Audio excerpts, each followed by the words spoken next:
ધારી તાલુકાના ઝર ગામના પર્યાવરણ પ્રેમી તૌસીફભાઈ લલિયાએ માનવતા અને પર્યાવરણ પ્રત્યેની પોતાની જવાબદારીનું ઉત્તમ ઉદાહરણ પૂરું પાડ્યું છે. ગામમાં મૃત અવસ્થામાં પડેલા એક બળદને તેમણે જાતે ખસેડીને ડમ્પિંગ સાઇટ પર તેનો વૈજ્ઞાનિક ઢબે નિકાલ કર્યો હતો. આ કામગીરી દ્વારા તેમણે વન્ય પ્રાણીઓને ગામ તરફ આકર્ષતા અટકાવવાનો અને સંભવિત માનવ વન્યજીવ સંઘર્ષ ઘટાડવાનો પ્રયાસ કર્યો છે.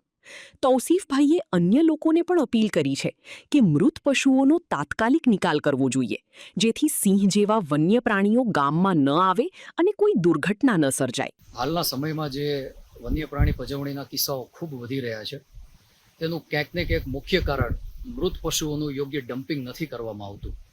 આપ જોઈ શકો છો કે મારા જ ગામનો આજનો જે એક મૃત બળદનું એક મૃતદેહ મારા ગામથી ખૂબ નજીકમાં હતું, તેનો યોગ્ય ખાડો કરી અને એનું યોગ્ય ડમ્પિંગ કરવામાં આવ્યું છે.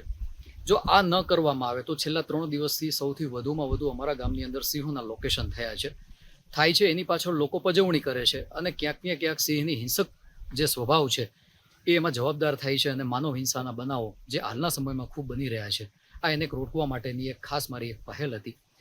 લોકોને પણ એક ખાસ કરીને અપીલ કરવામાં આવે છે કે આપના ગામની આસપાસમાં કોઈ એવું મૃત પશુ કે કોઈ માલઢોર મરી જાય તો એનું યોગ્ય ડમ્પિંગ કરો, જેની ગંધથી વન્ય પ્રાણી આકર્ષાય નહીં અને આવા કોઈ અનિચ્છનીય બનાવ ન બને, જેની પ્રાથમિક જવાબદારી સમજી અને દરેક લોકો પોતાની જાગૃતતા દર્શાવે તો હાલના સમયમાં જે બનાવો બની રહ્યા છે માનવ હિંસાના અને સહઅસ્તિત્વનું જે ઉત્તમ ઉદાહરણ છે એ આપણે ક્યાંક ને ક્યાંક પૂરું પાડી શકીએ.